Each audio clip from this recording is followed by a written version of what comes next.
Hello বন্ধুরা, আজ আমি এলজির এই ফ্রন্ট লোড ওয়াশিং মেশিনের ফুল ডেমো দেবো। অনেকের বাড়িতে হয়তো ওয়াশিং মেশিন রয়েছে কিংবা আপনারা নতুন ওয়াশিং মেশিন নেবেন। আশা করছি এই ভিডিওটা দেখার পরে আপনাদের মনে কোনো রকম কোশ্চেন থাকবে না। অনেকেই এখনও যারা ওয়াশিং মেশিনটি ইউজ করছেন অনেকেই জানেন না কিভাবে টাবটাকে ক্লিন করতে হয় কিংবা কোন প্রোগ্রামে কতটা জামাকাপড় দেবেন, কতটা জামাকাপড়ের জন্য কতটা ডিটারজেন্ট দেবেন, এইগুলো এই ভিডিওর মধ্যে আজকে আমি আলোচনা করব। তাই ভিডিওটি প্রথম থেকে লাস্ট পর্যন্ত দেখুন।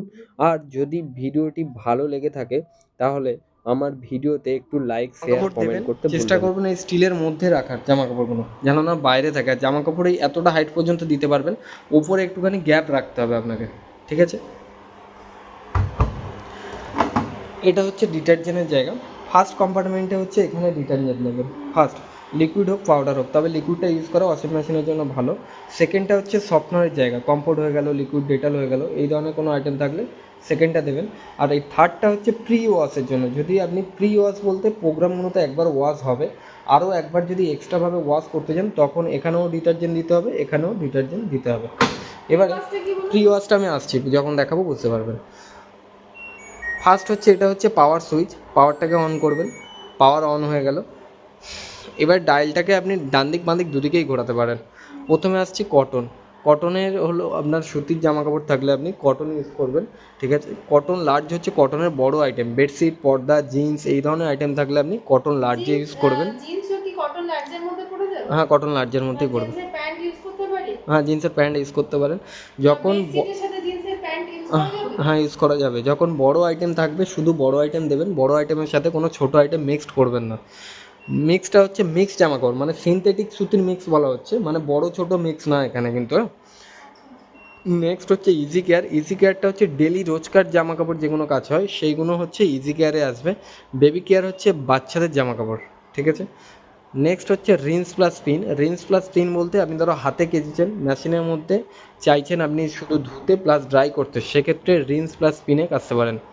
নেক্সট হচ্ছে কুইক 30। কুইক 30 হচ্ছে কম ময়লা কম জামা কাপড়ের জন্য। ম্যাক্সিমাম 2.5 কেজি পর্যন্ত লোড আপনি কুইক 30তে দিতে পারবেন। কম ময়লা কম কম ময়লা কম জামা কাপড়ের জন্য। কম ময়লা কম জামা কাপড়, ম্যাক্সিমাম 2.5 কেজি পর্যন্ত লোড দিতে পারবেন, ঠিক আছে? হুম হুম। উলেই হচ্ছে শুধু উলের আইটেম যাবে, বা সিল্কের শাড়ি, যেসব শাড়িতে পুঁতির কাজ করা থাকে সেই ধরনের শাড়ি আপনি উলে দিতে পারেন। উলে কিন্তু খুব একটা ড্রাই হবে না, জামা কাপড় ভিজে থাকবে। উলের আইটেম বেশি ড্রাই হলে নষ্ট হয়ে যায়, এই কারণে। নেক্সট হচ্ছে ডেলিকেটস। ডেলিকেটস হচ্ছে সফট জামা কাপড়ের জন্য, কস্টলি যে ধরনের জামা কাপড় হয় সেই ধরনের জামা কাপড় ডেলিকেটসে আসবে। নেক্সট হচ্ছে স্পোর্টস। স্পোর্টস ওয়্যারে হচ্ছে স্পোর্টসের জামা কাপড়, ঠিক আছে? সেগুলো স্পোর্টসের আসবে। এবার এই প্রত্যেকটা প্রোগ্রামে আপনার 3টে প্রোগ্রাম হবে, ওয়াশ রিন্স স্পিন, মানে শুকনো হয়েই বেরোবে। এবার ডান দিকের ফিচার্সগুলো অ্যাডিশনাল ফিচার্স, আপনি অ্যাড করতে চাইলে অ্যাড করতে পারেন, নাও করতে পারেন। সাপোজ ধরে নিন আমি কটন চুজ করেছি, কটনের পরে এখানে দেখুন ইন্টেন্সিভ রয়েছে। ইন্টেন্সিভটা আমি একবার প্রেস করলে ইন্টেন্সিভের লাইটটা জ্বলে উঠলো, মানে ইন্টেন্সিভটা অ্যাক্টিভ হয়ে গেল। ইন্টেন্সিভের কাজটা হচ্ছে আপনার জামা কাপড়ে ধরো বেশি দাগ লেগে রয়েছে, বেশি নোংরা, সেক্ষেত্রে আপনি ইন্টেন্সিভ ইউজ করতে পারেন। আর একবার প্রেস করলে এটা ডিঅ্যাক্টিভেট হয়ে যাবে।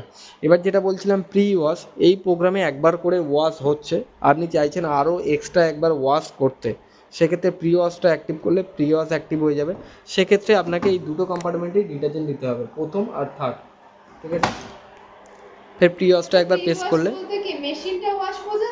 না, জামা কাপড়টা না না না। এবারে দেখুন টেম্পারেচার। টেম্পারেচারটা হচ্ছে প্রত্যেকটা প্রোগ্রামের নিজের থেকে গরম জল নিয়ে নেবে। আপনি যদি টেম্পারেচার চেঞ্জ করতে চান বা অফ করতে চান অফ করতে পারেন। টেম্পারেচার প্রেস করলে 60 ডিগ্রি আসছে, আরেকবার প্রেস করলে 95, আরেকবার প্রেস করলে 0 হয়ে গেলে মানে আর গরম জল আসবে না। আপনি যদি চাইছেন গরম জল অফ করতে, আগে আপনাকে গরম জল অফ করে নিতে হবে, তারপরেই স্টার্ট করতে হবে। যেটা বলছিলাম কাপলিং পাউডার হচ্ছে এটা। এটার মধ্যে 3টে পাউচ থাকে, একটা পাউচ কেটে ডাইরেক্ট ডিটারজেন্ট যেখানে দিচ্ছেন ওখানে দিয়ে দেবেন। দিয়ে দেওয়ার পরে জাস্ট পাওয়ারটাকে অন করবেন। অন করার পরে প্রি ওয়াশ আর টাইম ডিলেটাকে একসাথে 3 সেকেন্ড প্রেস করতে হবে। এখানে লেখাও আছে স্টার্ট দিয়ে press hold 3 second cup clean function, মানে এই দুটোকে মিলিয়ে স্টার্ট করা হয়েছে। মানে প্রি ওয়াশ আর টাইম ডিলেটাকে একসাথে এইভাবে প্রেস করে রাখতে হবে 3 সেকেন্ড। আচ্ছা প্রেস করার পরে TCL চলে আসবে, মানে টাপ ক্লিন অ্যাক্টিভ হয়ে গেল, ওটা দেন স্টার্ট করে দিতে হবে। স্টার্ট করলে এটা টাপ ক্লিন হবে। এই প্রোগ্রামটা যখনই করবেন তখন কোনো রকম জামা কাপড় থাকবে না, ভিতরে এলজি কন্ডিশনে করতে হবে, ঠিক আছে?